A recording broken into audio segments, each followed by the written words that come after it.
Dad কিসের ভালো ছেলে? দেখেই তো মনে হচ্ছে একটা লুচ্চা লাফাঙ্গা ফাউল ছেলে। ড্যাড চিনো না জানো না এরকম একটা অপরিচিত ছেলেকে নিয়ে তুমি বাসায় কেন চলে আসলে?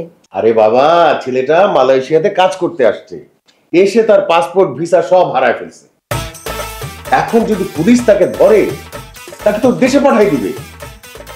আমি থাকতে আমাদের দেশের কোনো ছেলে বিপদে পড়বে সেটা তো আমি ঘুটি দিতে পারি না, সেই জন্য আমি ওকে আমাদের বাসায় নিয়ে আসছি।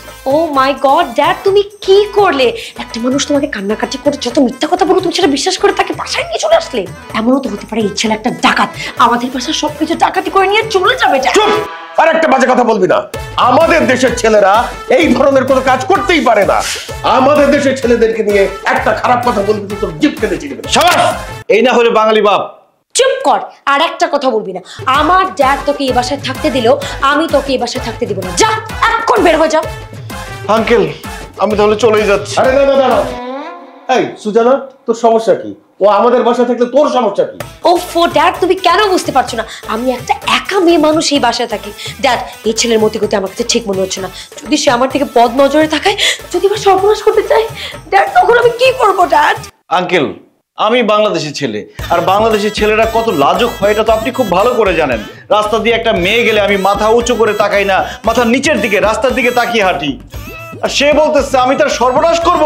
আঙ্কেল আপনার মেয়ে আপনার দেশের ছেলেকে নিয়ে, তার চরিত্রকে নিয়ে কথা বলতেছে। আঙ্কেল এটা আপনার অপমান, আমার অপমান, সমগ্র বাংলাদেশ জাতির ছেলেদের অপমান।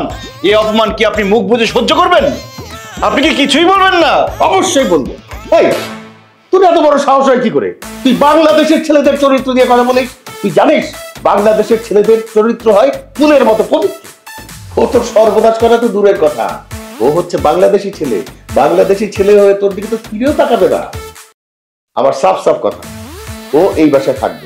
তোর যদি ভালো না লাগে তুই অন্য কোথাও ব্যবস্থা কর, ও আমাদের বাড়িতেই থাকবে। সিরাজ, তোমার রুম দেখা দিয়ে আসো।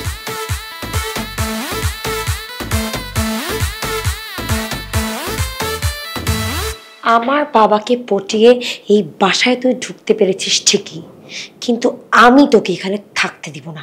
আজকে রাতেই তুই টের পাবি Bangladeshi.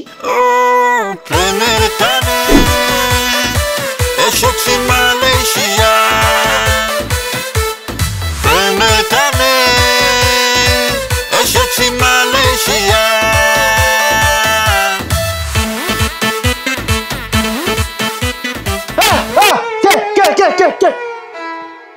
Sujana please please please আমার এত বড় সর্বনাশ করো না। বিয়ের আগে আমার পক্ষে তোমার সাথে কোনো কিছু করাই সম্ভব না। চুপ কর, কি বলতেছিস এসব? আমি কেন তোর সর্বনাশ করতে যাবো?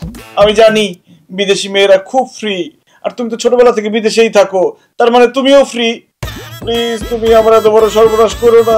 বিদেশি মেয়েরা ফ্রি হইলেও তোর মতো বাঙালি ছেলের সাথে আমি জীবনে কোনোদিন ফ্রি হবো না। আমি এখানে তোর সর্বনাশ করতে আসি নাই। বললেই হলো যে এত রাতে তুমি আমার রুমে সর্বনাশ করতে আসো নাই, তাহলে কি করতে আসছো? লুডো খেলতে? লুডো খেলতে না, তোকে দিতে আসছি। কি